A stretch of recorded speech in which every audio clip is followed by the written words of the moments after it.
Hello and welcome to today's video. This video is me talking about the best books I've ever read according to Goodreads. So basically I've got this video idea from Hayley in Bookland, and ever since seeing her video doing this I've wanted to do it, and here we are, we're eventually getting around to it. Basically you go onto Red Shelf on Goodreads and order those books by the average Goodreads rating, and then according to Goodreads those books that show at the top, which are like the highest average rating, is like the best book you've ever read. But obviously this is according to like everyone and the average that's been taken. So yeah, I just think it'll be really interesting, like, do I actually agree with these? Like, are they actually the best books? Will I actually class these as the best books, or are they a little bit further down the list for me personally? And for the video I've decided to go through the top 10 of these, but they're not necessarily like actually the top 10, because rather than repeating myself I decided I'd only include like the highest rated book from a series and kind of ignore other books in that series that aren't as high. So for instance, in my like actual Goodreads average rating top 10 there would have been 3 Heartstopper books. Rather than talk about 3 of them and like basically say the same thing, I'm including like the highest rated one and then like ignoring the other 2 and like going to the next one down. So that's what I've decided to do. And also, like, it wasn't just the case for Heartstopper. I think there were 3 or 4 series where like multiple books were showing up, so it just go a little bit lower down than like the real top 10. But for me I feel like this is more accurate as well, and it just gives me more to talk about really, because I'll have like 10 books to actually talk about rather than, and this is the exact same as the opinion previous. So yeah, I'm just going to go through the books, give you my opinion. Do I agree that they should be in the top 10? Do I at least see why they could have such a high average rating? Etc, etc, thoughts, feelings, so on. And then right at the very end of the video I will talk about if there are any books I kind of expected to see in this list and didn't. So it's time to get into the books. I'm gonna start at number 10 and work my way up to number 1. Number 1 being like the highest average rating, so we're like working up to the highest. And there we go. So number 9 and 10 I could actually do in any order. They've both got the exact same average rating. I'm just going to go in the order they showed up on Goodreads so that I'm not like attempting to pick favourites or anything like that, because I'm trying to be relatively unbiased. Obviously, you know, I'll give my opinion, but in terms of hey they're showing up, I'm trying to just go with it. So in the number 10 spot with a 4.52 average rating, I should actually move over a bit so I can fit the Goodreads thing in. But yeah, 4.52 average rating, we have Foul Lady Fortune by Chloe Gong. This book, I mean, I gave 5 stars to. I completely agree that it should be up there. It should definitely be top. Yeah, I loved it. This book, it's the first book in a series and you can just start there, but it is in the same world as These Violent Delights, yeah, series. So like technically it'd be really great to have read those beforehand if you're interested in those books as well, because there are mild spoilers because it starts off about 4 years after that geology ends.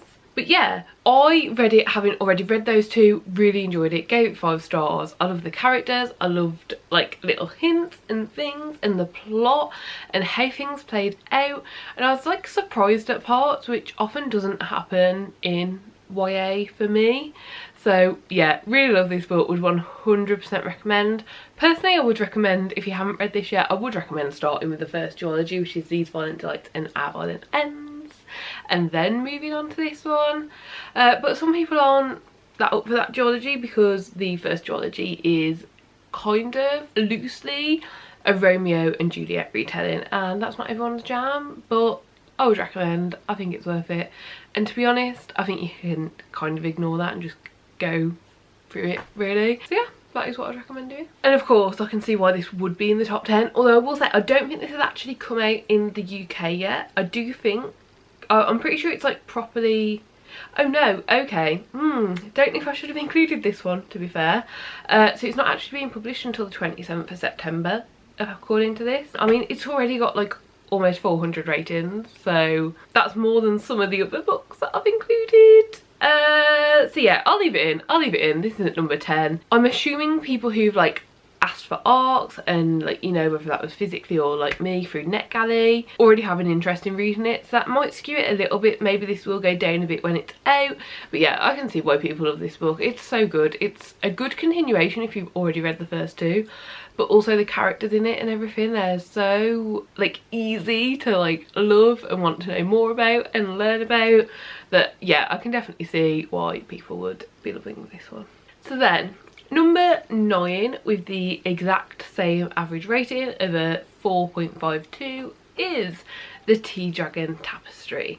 Now this is book 3 in the Tea Dragon Society series. I love these. They are cute little graphic novels that I'd say the target audience for is like middle grade, but I'd say as an adult I thoroughly enjoyed it. I read all 3 of them in one day. They were great, they were amazing. It does mean it's a bit harder for me to distinguish between them as to like which one's actually a favourite, but obviously like number 3, you read it because you enjoyed 1 and 2. You know, like you've already got that love for it, so I understand why this one would be higher rated than others, and I definitely understand why this is up there. It is a lovely story. It is all about tea dragons, these little dragons who have like horns or some sort of like feature on their head, and through that tea leaves grow, and each dragon needs like a personal like caretaker, a person to like bond with, and you know that they grow better and more tea when they feel like loved and cared for and happy. And it's really a story about that, but we've also got the 2 people who like own the Tea Dragon like shop, which isn't really a shop, but like it is a shop. Like that's how it's originally introduced, I'm pretty sure, but like we basically have them, and they are the ones who like kind of from our perspective know the most about what's going on and know the most about everything that is happening. Our main character, who is Greta, really just likes this tea dragon but like returns it to like the people. And then we have our other main character, Minette, who we can see on the back of the book is, oh well, on the front of the book you can see better, is like this pink haired one. And yeah, this is book 1 that I'm holding up just because I didn't want to give any spoilers away when I found out. But yeah, so obviously the Tea Dragon Tapestry is book 3, and honestly it's just great. The story just continues on. There are, you know, like realistic real life problems that happen, but they are always solved in such a lovely like heartwarming way. And yeah, the story just continues to grow, continues to be this amazing thing, and you meet so many tea dragons, and they're just these like cute little dragons that, you know, some of them just like to nap and some of them like to play, and they all have their own personalities. And honestly they kind of just remind me of cats. Like in the different books at the very back you get like a bit of a description of like different types of tea dragons that you could come across, and I could very easily be like, this tea dragon has the personality of like Geoff, who's one of my cats, and this tea dragon has the personality of Jafar, who's one of my cats. So yeah, it was just a lot of fun. I really loved it, I really enjoyed it, and yeah, again, I would recommend. And then we are moving on to number 8, but I will say again, number 8, 7 and 6 all have the exact same average rating, so I could go in any order for these next 3 as well. I'm showing it the order they're showed up in. So number 8 we have The Last Olympian.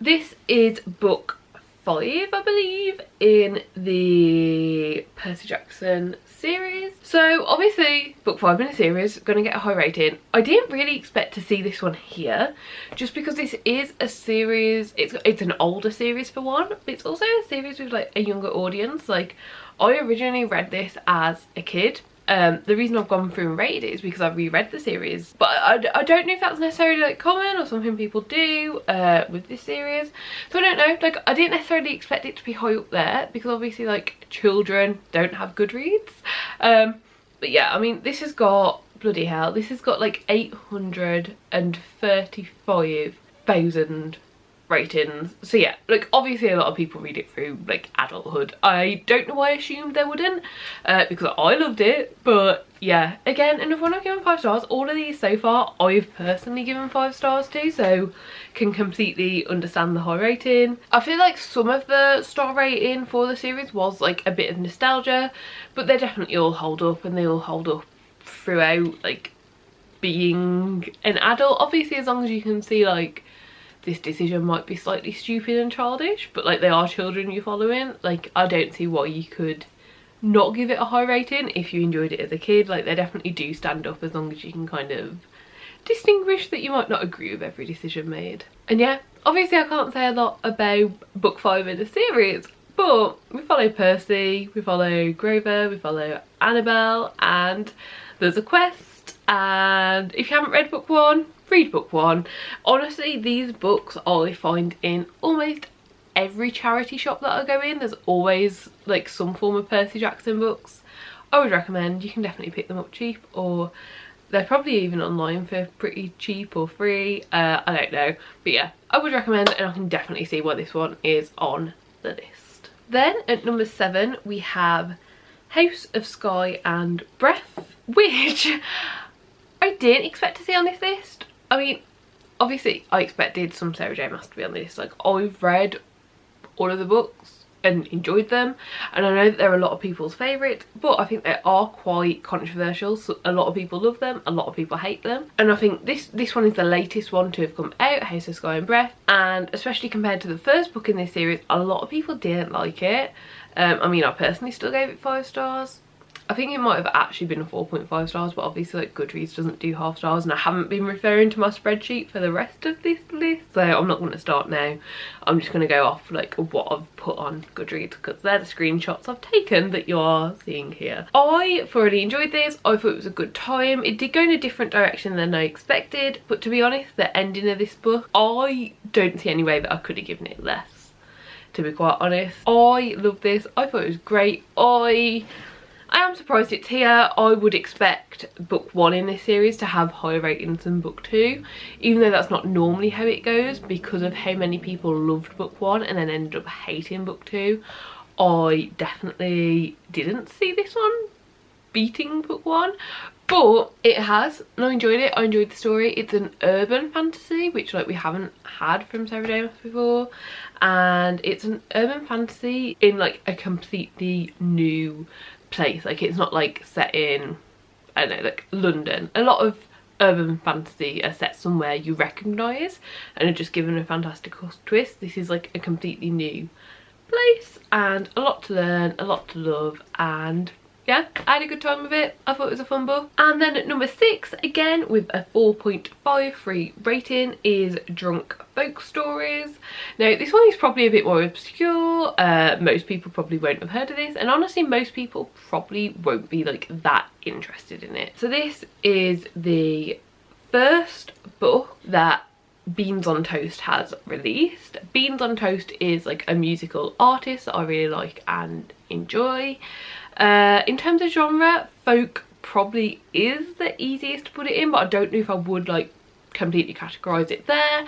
It's just very cool, very interesting music that I really love. He does like a lot of the festival scenes, and yeah, I mean literally this should hopefully come out the day that I'm filming this. Like next weekend I'm going to the Beans on Toast festival. Like yeah, really cool, really great artist. But as you can see by the screenshot, there's only 181 ratings for this. Like I don't think it's a book that you'd pick up without knowing the artist and wanting to learn more about the artist, because it is literally like a book with random stories from his life and coming up through the music industry type of thing.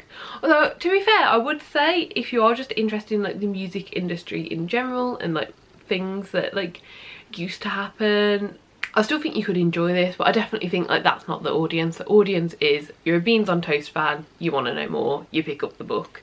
And I thoroughly enjoyed this. As you can see, I gave it 5 stars. I have since read book 2, which like isn't book 2, you can read them in any order, but it's just like more stories that he like put together. And yeah, I 100% would recommend this if you love Beans on Toast and its music. If you haven't ever listened to Beans on Toast, I would 100% recommend. It is quite political in parts. It gives a lot of voice to like things that need voice. So for instance, at one point there was a big tree that was going to be cut down, and Beans on Toast wrote a song about it and was like, there's a tree and the oil companies are shit and they just want to dig up our forest, and like there is like an entire song about that he's wrote, and it's a great song, like, you know, but it is very much, you know, not every song is necessarily going to have this big massive message behind it, but all of the songs have like thought about it, and I personally enjoy it so much, I think, because I have a lot of similar opinions and definitely view the world in a similar way. So yeah, I think it's really cool, really interesting music. So if you do like Beans on Toast, give the book a go.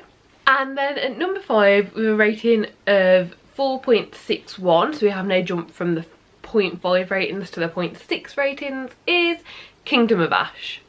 This is the very last book in the Throne of Glass series. I can completely see why this is here. This was such a great book, so amazing, so many things happened, so much going on. I can't talk about it at all without reading the rest of the series.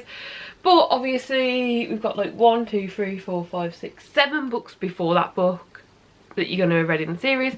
If you've got to book 8 of a series and, you know, you're reading that, you enjoy the series, obviously it's going to get a good rating. I mean, even if you hate that book in particular, I mean, I don't know personally anyone who does, but like the amount that you're going to feel from a final book in a series that is completely wrapping everything up and you feel so much in it, it's going to get like high ratings overall. Like book 1, if you don't enjoy book 1, a lot of people who don't enjoy book 1 in a series aren't going to pick up book 2. If you don't enjoy book 2, a lot of people aren't going to pick up book 3, so on. This is book 8. I can completely see why this is up there. I really love this book. I thought it was great. I thought it was a very nice ending. Like I love this series. I might revisit it in the future, I don't know, but I just felt like, you know, there's certain characters that I could see being written about again, because they weren't as much of a part of the story that like I really like the character. I would like to know more about them and see more, but overall everything just felt so complete and final, and yeah, really enjoyed, and yeah, that's all I have to say. And then at number 4, with a 4.62 rating, so only 0.1 up, is A Court of Mist and Fury. So this is book 2 in the ACOTAR series, again by Sarah J Maas. So this is all 3 Sarah J Maas series have shown up in my top 10, which I do think is surprising, because like, although I would consider them good series, I don't think I'd have included so much in like a real top 10 I was putting together. But like right now, I don't know how I would have distinguished between them and decided which ones to put on. So I can't say this wouldn't have been on it, but I would say not all of them that have shown up would be on it. So yeah, this is book 2, and I can see why this has got such high ratings. This really changed the world of ACOTAR. Like the first book, we learn a fair bit. The second book, everything changes. Everything is different. Everything really starts to happen, I feel. Book 1 is honestly kind of more of a prequel to book 2. I mean, that's not really how it is, but I feel like that is, looking back, how I can look at it. We get the basics of book 1, we get the world building, we understand how this works, and then book 2 it's like boom, everything's changing, everything's different, this is what's going to happen. So yeah, I can see why this is up here. I gave it 5 stars. I really enjoyed the book. I don't have a lot else to say, honestly. And then at number 3, with an average rating of 4.66, is Dinosaur Therapy, which is a really cute little graphic novel that just depicts little comic strips of dinosaurs experiencing human shit. So like some of the comic strips like depict like growing up, depression, happiness, relationships, stress, overthinking, anxiety, work, success and failure. And I have just read that out from the contents page. But yeah, I really enjoyed this. I am a bit surprised it's so high up, to be honest, because although I thoroughly enjoyed it, it's not really a book I ever see spoken about. Like, I picked it up because I just got caught in by the cover when I was in a shop, and I picked it up. I'd never heard about it before. I mean, I now follow the artist on Instagram, so like I do see it around a lot, but like I don't really ever hear it spoken about. So I am surprised it is so high up there, but I suppose it really is like the average rating that counts here, and people who pick it up, I feel like you kind of know what you're going into, you know, like you only have to flick through a couple of pages in a shop and decide that you like it, and you kind of know you're going to like the whole thing. So yeah, like I can see why it's up here, but when I saw it, it did surprise me. Like I was a bit like, oh, this is one that I wasn't actually expecting. I don't know if I would include it in my like personal top 10. It's definitely like a favourite book. I definitely really enjoyed it. I would definitely recommend it. But when I think of like the books that I've read, I don't know if it jumps out at me kind of thing. Like I'm not dissuading anyone from reading it. It's a great book. Like 100% check it out. I was just quite surprised by it. So yeah. And then at number 2 with a 4.68 rating, we have Heartstopper Volume 4. Now this was no surprise. No surprise at all, honestly. I wasn't sure if Volume 4 or Volume 3 would be like the highest rated out of the Heartstopper series. Like my personal favourite is Volume 3. But obviously like traditionally the further into a series you go, the higher average rating. But I wasn't sure that it would be Volume 4, so it was interesting to find out that way. Heartstopper is loved, like, especially now the TV shows come out, I feel like it's got like a whole new audience as well. But like Heartstopper is just a great series, you know, it's got such a big audience. I mean, this is book 4 in a graphic novel series, and it's got over 200,000 ratings. And the average rating is 4.68. Like, that tells you everything. I'm not surprised by this. If you haven't read Heartstopper, give it a go. Obviously start at Volume 1, not Volume 4. And then, last but not least, at number 1, with an average rating of 4.75, is To Build a Home by Hannah Meehan. This is a debut poetry book, and it's only got 4 ratings, one of which is mine and I gave it 5 stars. So it's not that surprising that it's high up, but I had to include it honestly because this isn't my favourite poetry book by the author, but I have read it this year, and I read it this year because I read the author's second poetry collection which came out this year and loved it. Like honestly made me fall in love with poetry, so I had to go back and read this one as well. I am surprised that this one has a better rating than the second book, because I really feel like the second book really does a lot more. Like, well, there's more poetry in it for starters, but I feel like I just felt a lot more reading the second one than this one. But this one's still amazing, still 100% recommend it, and yeah, gave it 5 stars.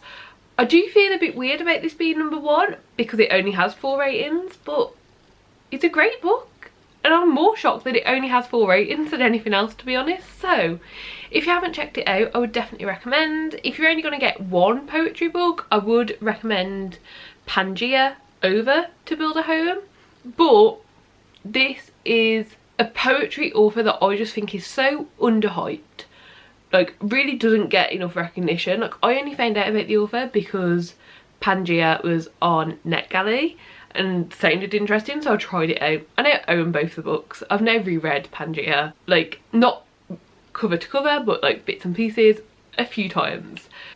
Yeah, I recommend. I can understand why this author is showing up so high, and I definitely think Pangea would be in the top 10. If I was creating my like personal top 10, I think Pangea would be there, and obviously this is like just like the first poetry collection, and I do feel like Pangea builds upon the first one. So yeah, I'm surprised it's the book 1 rather than book 2, but I completely understand why it's here. And yeah, I really love this poetry. It made me feel so much. Like, you know, obviously I read the debut second, but the first book that I read from Hannah Meehan was Pangea, and like honestly it made me realise I could like poetry. It did so much to like open my eyes to like everything. So yeah, I see why it's here. I don't have a lot more to say, except if you are going to read it, check the trigger warnings. It does talk about a lot. It talks about a lot of deep stuff, and I do think it's worth taking care of yourself first. But yeah, those were the top 10 books. And obviously last but not least, there were a few books that I was a little bit surprised didn't show up. up on this list, so I will quickly mention them.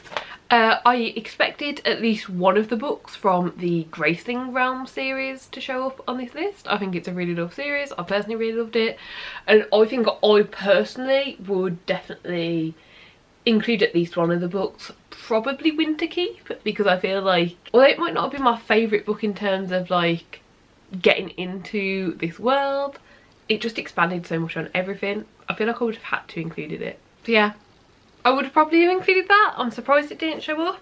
I looked on Goodreads and all 4 of the books are rated between 3.99 and 4.1, so that is a fair bit lower than what we started out at number 10. So yeah, it surprised me, but that's what it is. And then I'd say there are like 4 more books that I don't think I would actually include in my personal top 10. Mainly because they're like outside of what I like normally read, which is like fantasy, which obviously a lot of these books that I've included have been fantasy. But these are all books that I did kind of expect to be on like the average rating. Like they're not necessarily ones I'd include, but because of what this video was and it was Goodreads average rating, I did expect to see them. So these were The Thursday Murder Club, which I gave 4 stars and on Goodreads has an average rating of 3.94. Yoke, which I gave 5 stars and on Goodreads has an average rating of 4.03, which like obviously is a good rating. I was just very surprised it was that low. The Black Flamingo, which I gave 5 stars to and has an average rating of 4.39. So you know, that was getting close to where we started off. It was 0.13 away, so you know, quite close. And then the closest one was actually Becoming by Michelle Obama. I personally gave it 5 stars and on Goodreads it has an average rating of 4.49, so it was only like 0.03 away from like being in the list. So yeah, that is kind of the book. And yeah, we've now spoken about the best books I've ever read according to Goodreads, which I mean I don't disagree with. I just don't think they'd be personal. And at some point I will create like a real like personal top 10 and really sit down and figure that out. I just don't know how I'm going to do that, to be honest. When I look at my bookshelves, I don't know how I can narrow it down to only 10. But at some point I will get around to doing that and we will be able to compare properly how this turned out. But yeah, I really do hope that you enjoyed the video. Please do give it a like if you liked it. Subscribe down below if you'd like to see more videos like this. My next video coming out will be the like the opposite of this, so like the worst books that I've read according to Goodreads. That will be the next video. So yeah, hopefully I will see you next time. Bye.